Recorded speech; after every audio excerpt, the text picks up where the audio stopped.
CIST, un voyage qui a énormément fait parler. Dans le cadre des Jeux de Paris, Anne Hidalgo a fait un déplacement jusqu'à Tahiti avec ses équipes.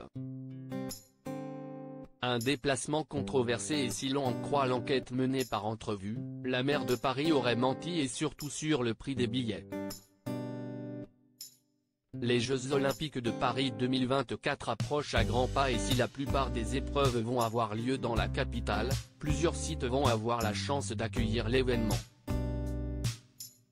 On sait déjà que des villes comme Lille ou Marseille auront la chance de recevoir certains sports comme le football ou le handball. Mais pour ce qui est du surf, CIST Tahiti, la plus grande île de la Polynésie française, qui a été choisie. CIST dans ce cadre professionnel qu'Anne Hidalgo, la maire de Paris, s'est rendue en octobre dernier sur cette île paradisiaque avec ses équipes. La femme politique de 64 ans en a également profité pour allier l'utile à l'agréable, puisqu'après la partie professionnelle, elle s'est retrouvée avec son compagnon Jean-Marc Germain pour quelques jours de vacances.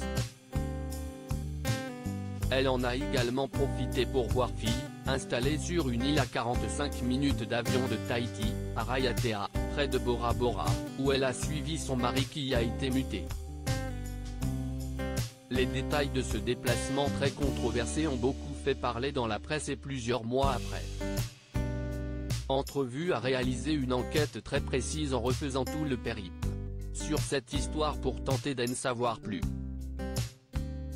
Notamment concernant le prix des billets de ce séjour où Anne Hidalgo est partie avec une délégation de 6 personnes. Le déplacement a été pris en charge par la mairie de Paris.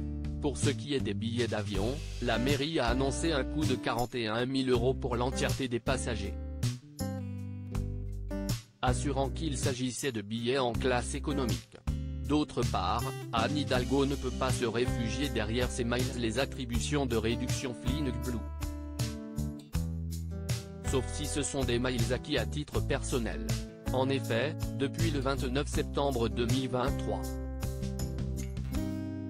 les miles acquis sur les voyages officiels ne peuvent pas être déduits pour des billets personnels, d'après une note du Sénat signée par les questeurs. Des billets beaucoup plus chers que prévu ? D'après l'enquête réalisée par nos confrères, qui ont sollicité des devis auprès des principales agences de voyage en ligne, le montant total d'un trajet entre Paris et Nouméa reviendra à environ 3 500 € par personne, ce qui représente un montant total de 22 000 €, bien en dessous de celui indiqué par la ville de Paris.